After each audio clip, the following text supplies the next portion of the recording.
ಹುಟ್ಟಿದವರಿಗೆ ಮರಣವು, ಮೃತರಿಗೆ ಪುನರ್ಜನ್ಮವು ಮೊದಲೇ ನಿಶ್ಚಿತವಾಗಿರುವುದು.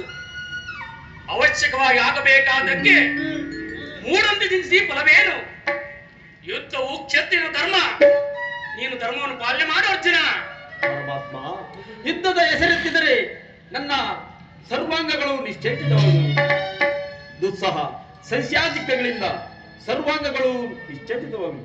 ಆದರೂ ನಾನು ಏಡಿಯಲ್ಲ, ಪಾಪ ಭೀತಿಯಿಂದ ಯುದ್ಧ ವಿಮುಖನಾಗಿರುವೆನು. ಹೇಳು ಜನಾರ್ದನ, ಕ್ಷತ್ರಿಯನಿಗೆ ಯುದ್ಧದ ಹೊರತಾಗಿ ಮತ್ತಹವ ಧರ್ಮವಿಲ್ಲವೇ?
ಪರಧರ್ಮವು ಅನರ್ಥಕಾರಿ.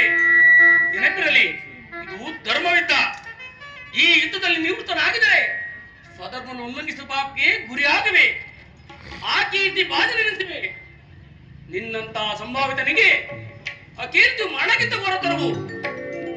ಶತ್ರುಗಳು ಏಡಿ ಎಂದು ಎಳೆಯುವರು, ಆತ್ಮೀಯರು ವಂಚನೆಂದು ನಿಲ್ಲಿಸುವರು.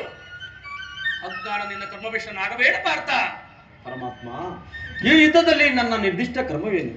ಧರ್ಮ ನಾಶವು ಅಥವಾ ಧರ್ಮ ಸಂರಕ್ಷಣೆಯು?